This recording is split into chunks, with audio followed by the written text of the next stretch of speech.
Bueno, arrancamos, bienvenidos y bienvenidas a todos. Esta es la primera reunión que realizamos desde el grupo de pacientes de Hirschsprung Argentina, así que estamos muy contentos de poder realizar esta reunión junto a un disertante como lo es el doctor Pablo Lobos. Así que bueno, esperemos que sea la primera de muchas reuniones que podemos hacer con especialistas. Les vamos a contar un poco sobre el grupo. El grupo es un grupo muy joven, no como yo, que empezó en noviembre del año pasado, y como todo grupo de pacientes, el objetivo del grupo es la contención de las familias y acercar a los pacientes en las inquietudes que tienen entre sí, y por supuesto la difusión y el contacto con profesionales de la especialidad, ¿sí? De la patología colorectal pediátrica. El grupo nos pueden contactar al grupo a través del Instagram, en el cual tienen el link directo hacia el WhatsApp de la asociación. Y también el grupo está enmarcado dentro de lo que es ALAPA, que es la Asociación de Enfermedades Raras de Argentina, la Alianza Argentina de Pacientes, que nos da soporte, así que también agradezco también a ALAPA tanto como al doctor Lobos.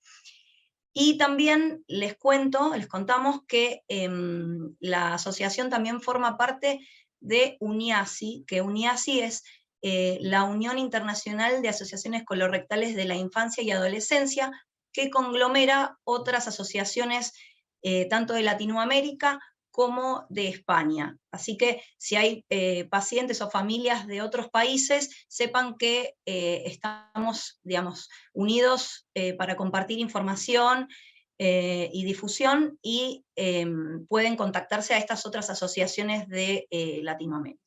En nuestro grupo de Hirschsprung Argentina también tenemos familias de otros países, así que si en su país no hay asociación creada, se pueden unir con nosotras y con nosotros, y bueno, bienvenidos y bienvenidas van a ser. Y por último, y ya le cedo la palabra al doctor, les vamos a pedir que silencien los micrófonos, porque toda esta primer parte que va a brindar el doctor va a ser grabada, y la idea es que todo este material quede grabado tanto para Hirschsprung Argentina y ALAPA, como para cualquier asociación que está unida en este momento, y como para cualquier paciente que quiera compartir esta información que nos va a brindar el doctor, es, digamos, de vía libre para compartir. Así que, sin más que decir, le cedo la palabra al doctor Lobos para que inicie con su presentación. Muchas gracias.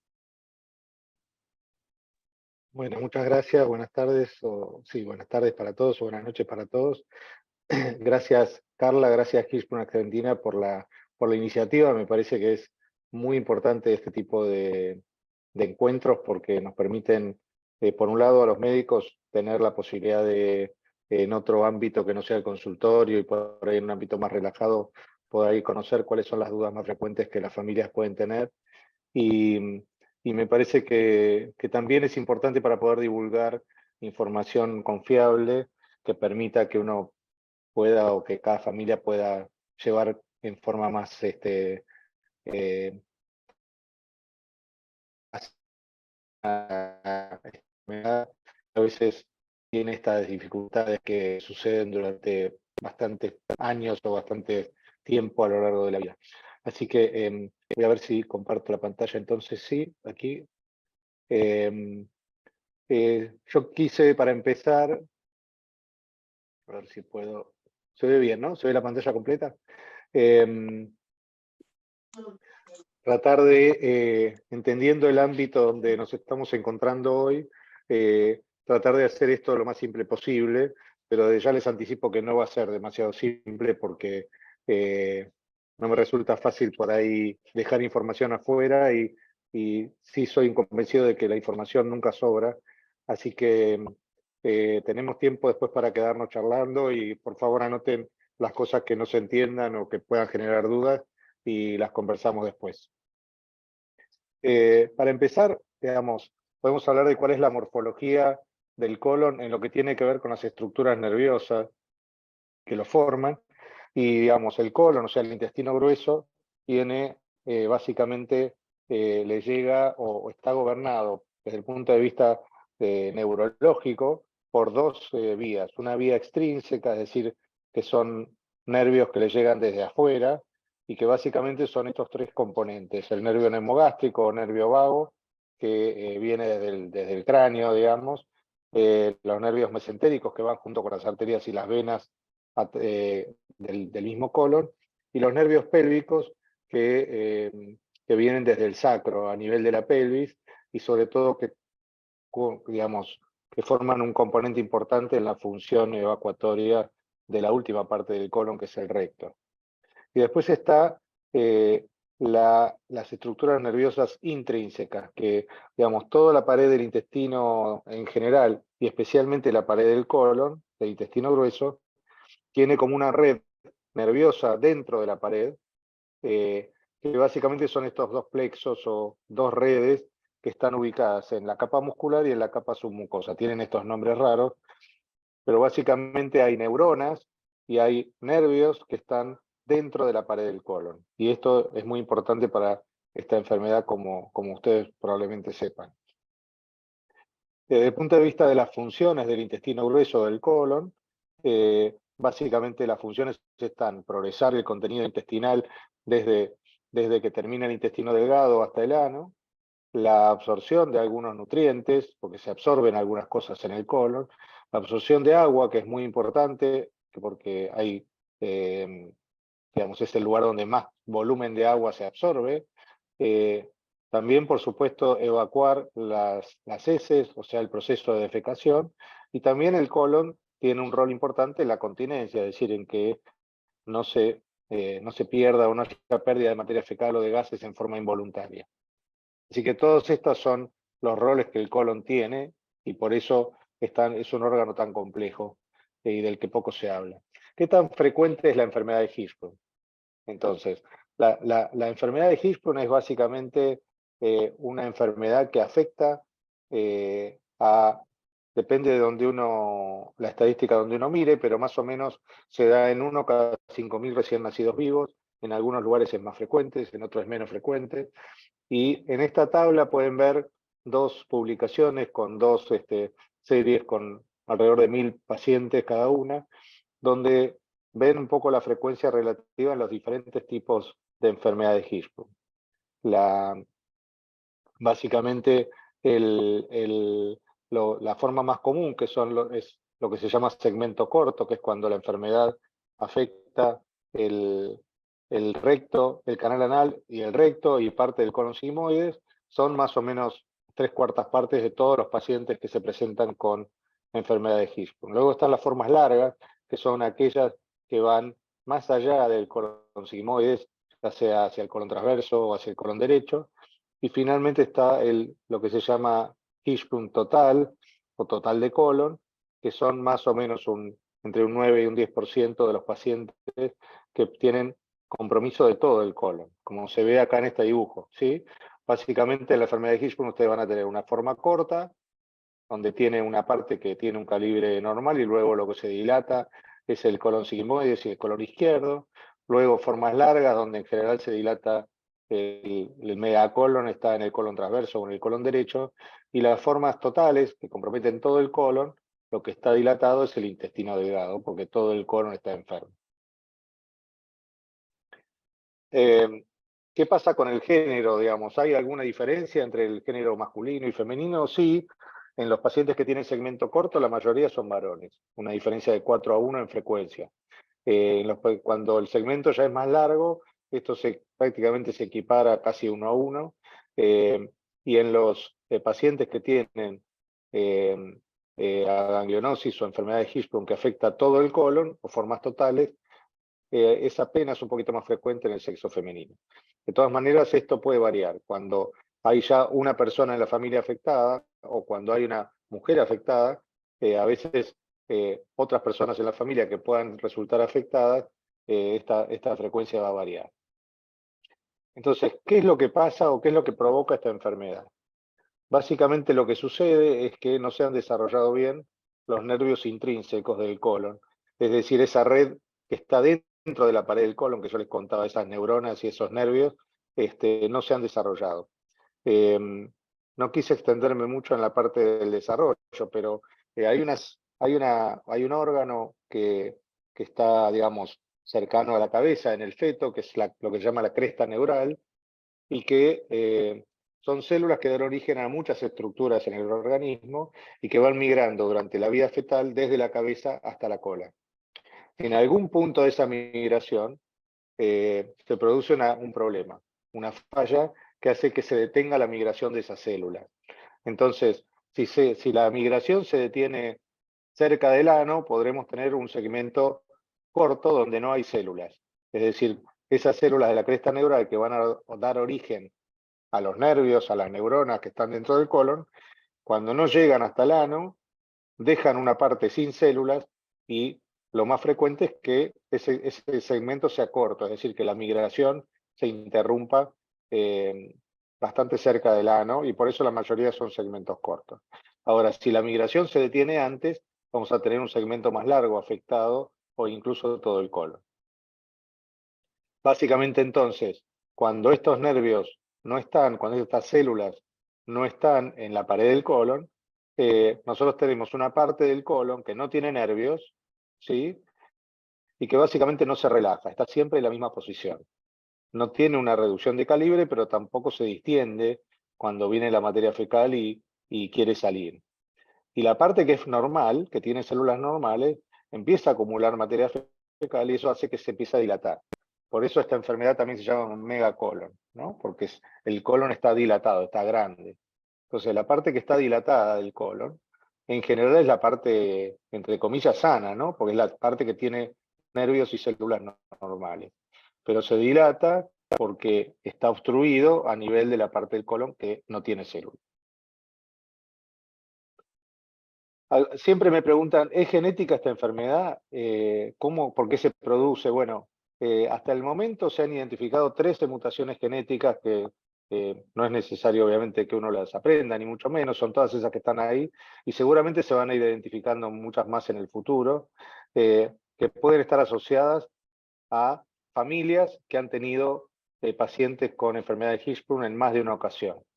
La más frecuente y la más clara de todas las que se han identificado es la mutación en el gen RET, como lo ven acá, RET, que es una alteración en un gen que está asociada con esta enfermedad y que se puede hoy en día estudiar, es decir, uno puede hacer un estudio en la sangre y ver si un paciente tiene esta mutación presente, y eso permite que uno pueda también después estudiar el resto de la familia, si el paciente tiene un hijo, que uno lo pueda estudiar y saber si su bebé va a tener la posibilidad de tener esta enfermedad. En las pacientes que tienen aganglionosis total de colon, es decir, que tienen formas totales, la presencia de esta mutación es muy alta, o sea, es muy frecuente que haya asociación familiar. Entonces, por eso es importante que aquellos que han tenido enfermedad o que tienen un paciente o un familiar con enfermedad de Hirschsprung tengan o hagan una consulta genética, porque a veces puede haber manera de estudiar cuál fue la mutación que lo produjo y de alguna manera, primero que se va juntando información y cada vez sabemos más de cómo se comportan los pacientes con enfermedad de Hirschsprung que tienen una mutación determinada. Pero también es útil para el asesoramiento genético de la familia, para tratar de alguna manera tener un diagnóstico más temprano de la enfermedad. Existe este gen también que no es tan frecuentemente diagnosticado, pero que de alguna manera es una de las cosas que explican que la enfermedad de Hirschsprung se asocie con mayor frecuencia o se dé con mayor frecuencia en los pacientes con síndrome de Down. Entonces, también nos preguntan si se pueden asociar con otros problemas congénitos. Y la verdad es que sí, se ha descrito que la enfermedad de Hirschsprung puede también, los pacientes que tienen Hirschsprung también tener malformaciones del aparato genitourinario, que pueden tener algún tipo de discapacidad auditiva o visual, malformaciones cardíacas, malformaciones anorrectales. Es raro, pero se ha descrito la presencia de asociación de estos dos problemas colorectales, anomalías esqueléticas y musculares, problemas con malformaciones craniofaciales, algunas anomalías del sistema nervioso. Y les cuento esto no para asustarlos, porque si ustedes tienen un hijo con una enfermedad de Hirschsprung, seguramente ya ha sido visto por varios médicos y es poco probable que tenga alguno de estos problemas no diagnosticados. Y la verdad es que no hay que estar preocupados por esto, porque realmente son muy poco frecuentes la asociación de otros problemas congénitos con la enfermedad de Hirschsprung. La gran mayoría de los pacientes tienen como único problema esta enfermedad y por lo demás son sanos. ¿Cómo se manifiesta? Seguramente ustedes de esto ya tengan algunos de ustedes experiencia. La mayoría de los pacientes se presentan con síntomas en la etapa neonatal, es decir, cuando el paciente es recién nacido. ¿Y de cómo se presenta? Una característica que algunos pacientes pueden presentar es que la eliminación de la primera evacuación del bebé, esa caca negra que se llama meconio, que normalmente se da dentro de las primeras 24 horas de recién nacido, se da en los pacientes que tienen Hirschsprung. Es frecuente que haya un retardo en esta evacuación, es decir, que la primera evacuación meconial se dé a las 48, 72 horas o incluso no se dé en forma espontánea. Otra característica en el recién nacido es que cuando uno coloca una sonda rectal en un bebé que está con estos síntomas que ahora les voy a contar, se produce en forma explosiva una evacuación de contenido de materia fecal o de gases, y esto es bastante característico de la enfermedad de Hirschsprung, porque uno al colocar una sonda sortea, digamos, la parte del colon enfermo, y cuando llega a la parte que está distendida y con aumento de presión, eso permite que se evacúe en forma brusca. Si el paciente está con distensión del abdomen, es decir, con la panza hinchada, con vómitos de color verde, es decir, de aspecto bilioso, estas son características de lo que se llama un síndrome de obstrucción intestinal neonatal, y una de las causas es la enfermedad de Hirschsprung. Y otra característica que se puede presentar es que no se presente como una obstrucción, sino que se presente como un cuadro de diarrea recurrentes, a veces muy severas, que es lo que se llama un cuadro de enterocolitis. Y esto tiene que ver con que la materia fecal y el líquido intestinal retenido se sobreinfecta con bacterias, mayor cantidad de bacterias de lo que debería haber, y esto produce un fenómeno inflamatorio en el colon que incluso puede llegar a ser muy grave. ¿Qué pasa en el niño más grande? En los niños mayores a veces pasa que, digamos, esto es una enfermedad congénita, está presente desde el nacimiento, pero a veces los síntomas no son tan manifiestos o tan floridos en la etapa neonatal. Y a veces se termina diagnosticando más grande. En general son pacientes que tienen algún grado de historia de constipación de difícil tratamiento, que le ha costado mucho tratarlo, que vienen con tratamiento hace muchos años, que no se termina de resolver, pero no alcanza con que un paciente sea constipado para pensar que pueda tener una enfermedad de Hirschsprung. En general, los pacientes que tienen una enfermedad de Hirschsprung y que llegan a un diagnóstico tardío, o sea que son diagnosticados a una edad más avanzada, en general son pacientes que tienen un impacto por haber tenido esta enfermedad. Están probablemente con bajo peso, con desnutrición, con anemia, que tienen crónicamente una falta de apetito. Y una característica importante es esto que ven aquí, quizá un poco exagerado en esta foto, pero hemos visto pacientes así con una distensión abdominal muy severa. Es decir, que no cualquier paciente constipado puede tener Hirschsprung. En general, uno lo sospecha en pacientes que tienen una constipación y además un signo de compromiso de su estado de salud en forma crónica, en forma muy importante. ¿Con qué se puede confundir? O sea, a veces los médicos llamamos diagnósticos diferenciales, o sea, ¿qué otras cosas pueden parecer una enfermedad de Hirschsprung y que a veces pueda confundir? En la etapa de recién nacido hay otras causas de obstrucción intestinal neonatal, como las atresias intestinales, el hilio meconial, que son situaciones bastante raras y que en general se diagnostican en la etapa neonatal. La enterocolitis necrotizante es un problema adquirido del intestino que afecta predominantemente al intestino grueso y al intestino delgado también, y que se da típicamente en pacientes prematuros que tienen algún grado de problema de salud y que lo provoca. El vólvulo intestinal es cuando se tuerce el intestino sobre sí mismo y es una situación muy grave y por suerte muy rara. pero se puede confundir con alguna forma aguda y grave de enfermedad de Hirschsprung. Y por último pongo la alergia alimentaria, porque la verdad es que esto está aumentando significativamente en los últimos años, la incidencia o la cantidad de pacientes que tienen distintos tipos de alergias alimentarias, y esto, la más frecuente, o una de las más frecuentes de todas, es la alergia a la proteína de la leche de vaca, que incluso se puede manifestar o puede afectar a un recién nacido que está con lactancia exclusiva, ya que recibe, digamos, parte de los alergenos a través de la leche materna. La alergia alimentaria se puede manifestar de diferentes maneras, y una de las formas, con distensión abdominal severa y con diarrea intermitente, a veces incluso con sangrado que puede confundir con una enterocolitis, nos ha pasado de tener pacientes en los cuales tuvimos que descartar que no se tratara una enfermedad de Hirschsprung. En el niño más grande, el principal diagnóstico diferencial, es decir, con lo que mayormente se puede confundir, es con una constipación funcional. Y por eso, cuando el paciente no da síntomas muy claros de recién nacido, muchas veces son pacientes que tardan mucho en diagnosticarse, porque la mayoría de los pediatras y de los cirujanos que los vean van a considerar que lo más probable es que tenga una constipación funcional. Los pacientes que tienen constipación funcional, que es una entidad muy frecuente que afecta a los niños en general a partir de la etapa del control esfinteriano y demás, y que podríamos hablar una tarde entera de este tema, no me quiero extender mucho en esto, a veces confunde con el Hirschsprung porque puede generar un megacolon en forma secundaria, es decir, la retención crónica de materia fecal en el intestino grueso hace que el intestino se vaya dilatando y que se acostumbre a retener y a contener más cantidad.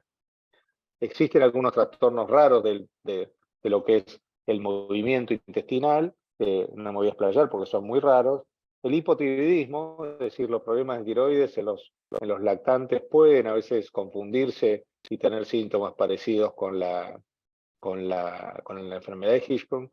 Y también la alergia alimentaria, que lo vuelvo a mencionar acá porque, bueno, puede no solo afectar a recién nacidos, sino también predominantemente pacientes en general hasta los 2 o 3 años de edad. ¿Cómo se hace el diagnóstico de la enfermedad de Hirschsprung? Lo primero es pensarlo, es decir, que el médico que está atendiendo al paciente, habitualmente el pediatra o el neonatólogo, sospeche que acá hay algo que no está bien, que hay un problema de obstrucción, y entonces todas estas características clínicas que hablábamos antes, la distensión abdominal, los vómitos biliosos, a veces dolor abdominal, a veces enterocolitis recurrente, entonces uno lo piensa, pero además hay algunos estudios que uno puede hacer. Hacer un colon por enema, ahora vamos a hablar enseguida de esto. Tiene que haber algunos signos característicos de la enfermedad en el colon por enema.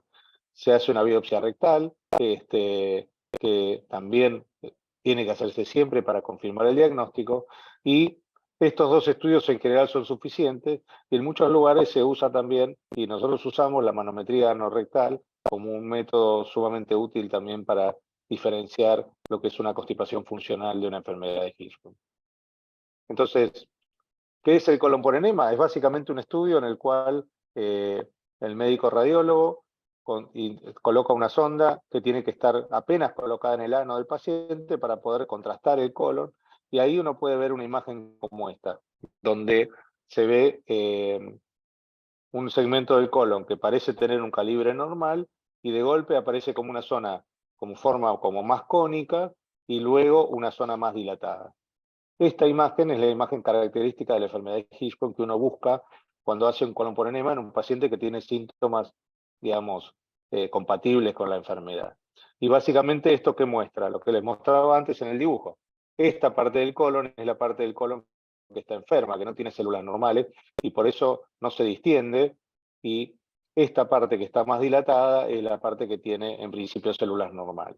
Entonces este es un estudio que nos permite, por un lado, de alguna manera tener algo que nos dice, bueno, esto casi seguro que es una enfermedad de Hirschsprung porque tiene la imagen característica, pero también nos permite establecer qué tipo de Hirschsprung puede ser. Si puede ser un Hirschsprung de segmento corto, si esta diferencia de calibre uno la ve más arriba, si es un segmento largo, o si el colon se ve todo así y recién el intestino delgado de lo que se dilata uno puede sospechar que se trata de un Hirschsprung total. Este estudio En muchos lugares lo hace directamente el cirujano, porque es el que más acostumbrado está a ver pacientes con esta enfermedad, pero en el mejor de los casos la va a hacer un cirujano personalmente, pero por lo menos sí es ideal que lo realice un radiólogo pediátrico, porque a veces los radiólogos generales que están acostumbrados a estudiar adultos, digamos, la técnica para hacer un colon por enema en un bebé o en un paciente pediátrico que puede tener un Hirschsprung es totalmente distinta a la técnica que se usa para hacer un colon por enema en un adulto. Estas son algunas otras imágenes. ¿Ven? Lo que les digo, esta imagen característica. Un segmento de colon que parece normal, básicamente porque no está distendido, y luego en forma proximal el intestino grueso que está distendido, muy distendido, con mucho contenido, es lo que llamamos megacolon.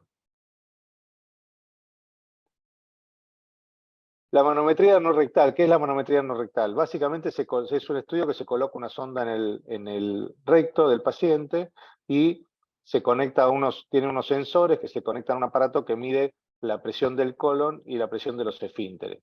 Este es un estudio que permite, buscando un reflejo característico que en los niños con Hirschsprung no está, entonces esto permite descartar Hirschsprung, es decir, cuando uno encuentra el reflejo, sabe que el paciente no tiene un Hirschsprung.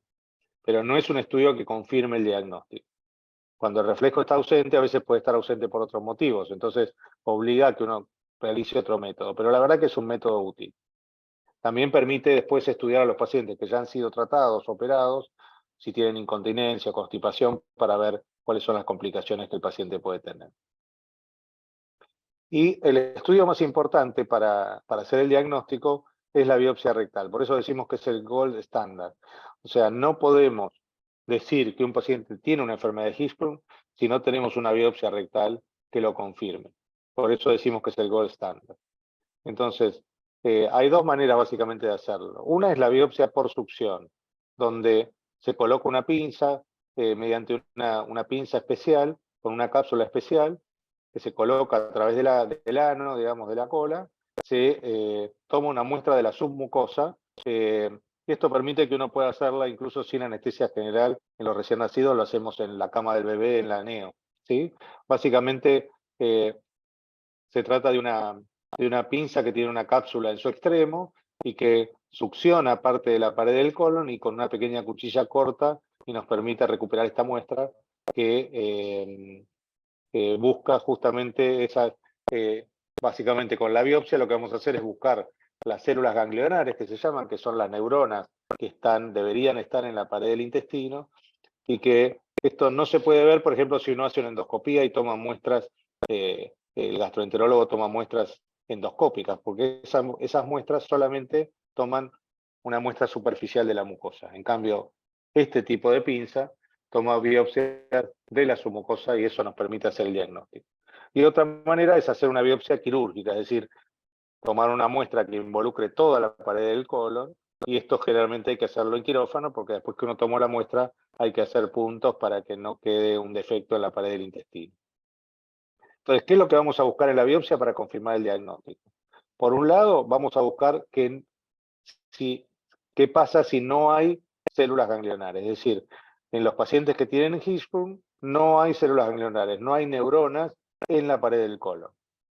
Esto, si bien es importante y es lo que casi siempre se dice como elemento diagnóstico principal, hay que tener cuidado porque a veces las neuronas no están porque la muestra fue inadecuada, porque fue muy superficial o porque el patólogo no tiene mucha experiencia y no las está encontrando.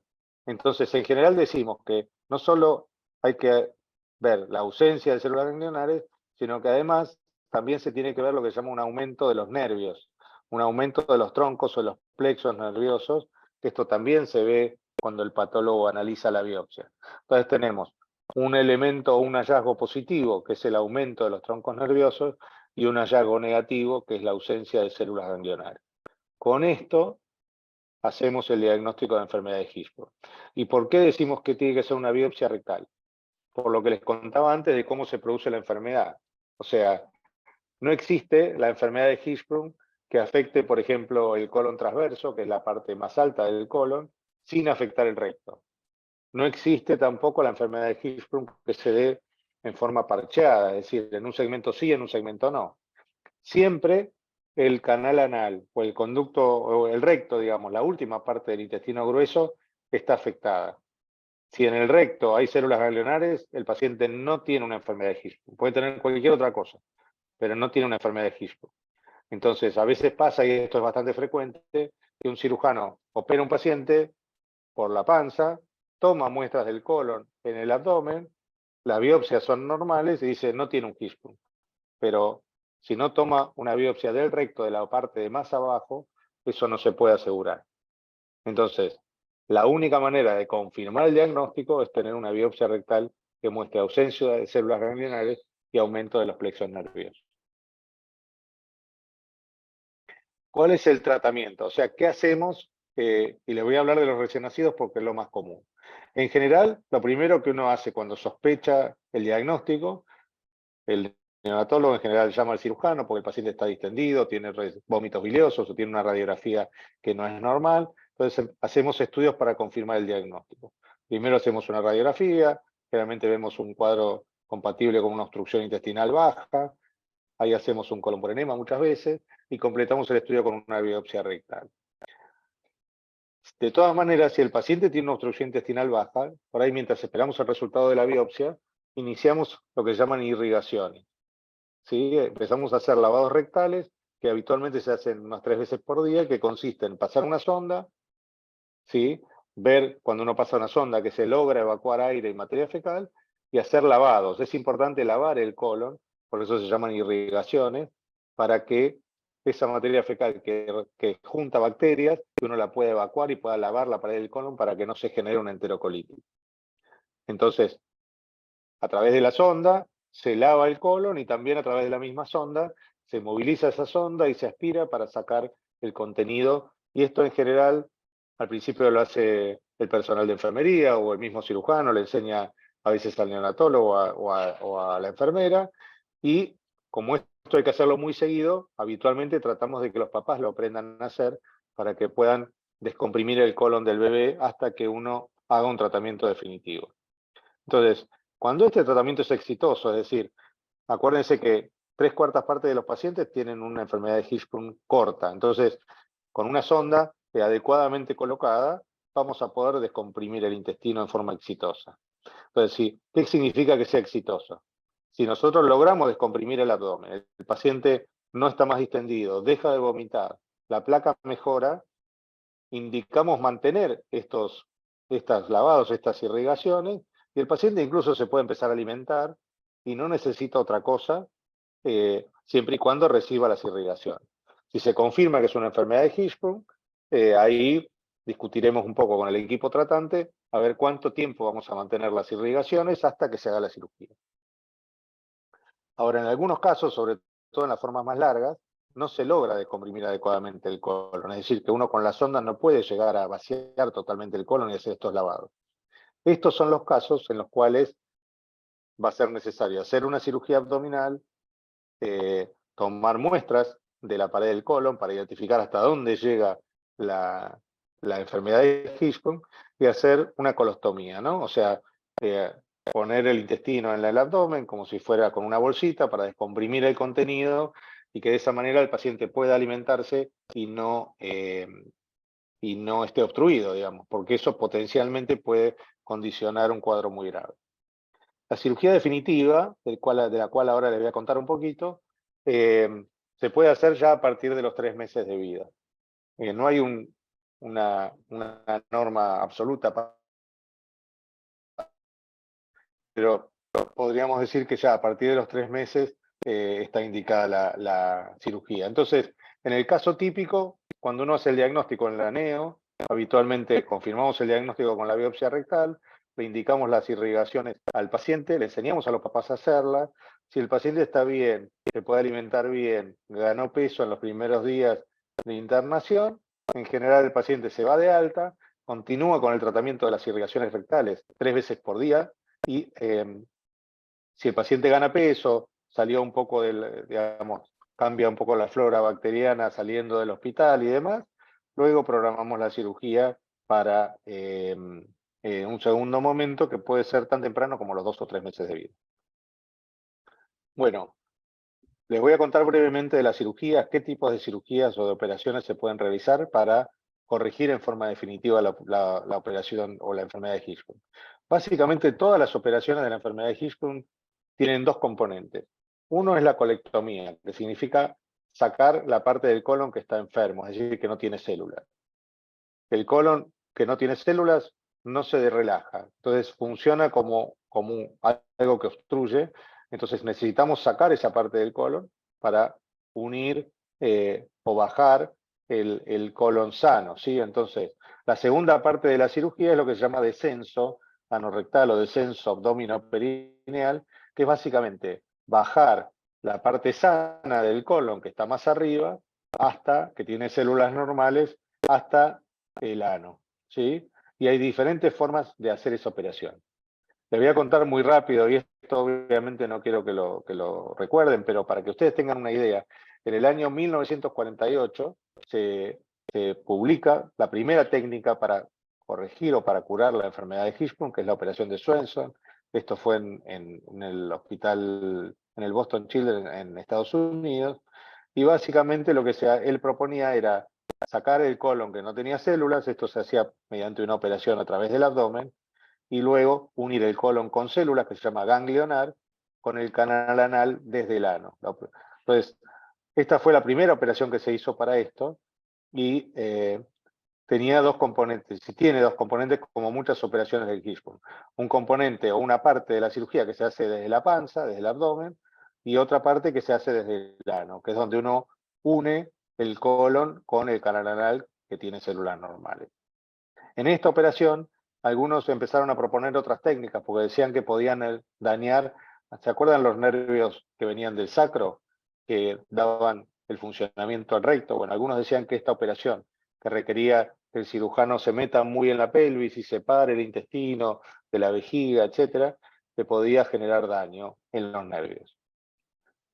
Esta es una de las más nuevas, la operación desde la Torre Mondragón. Quizá alguno de ustedes ha participado en alguna charla con Luis de la Torre, que es un cirujano mexicano que practica en Estados Unidos, con gran experiencia en enfermedad de Hirschsprung, y que fue el inventor de esta técnica, que es una técnica que la característica que tiene es que se puede hacer en forma completa desde el ano, es decir, uno puede sacar el colon enfermo sin tener que hacer una operación en la panza. Tiene la característica de que se preserva parte de la pared muscular del colon que está enfermo, para no tener que justamente dañar esos nervios que están alrededor, y por dentro de ese pequeño segmento de músculo que se preserva, se hace el descenso del colon sano. La operación de Suave es una operación también de los años 70, 1970 más o menos, descrita por un cirujano italiano, que tenía el mismo concepto que de la Torre, pero hecho desde el abdomen.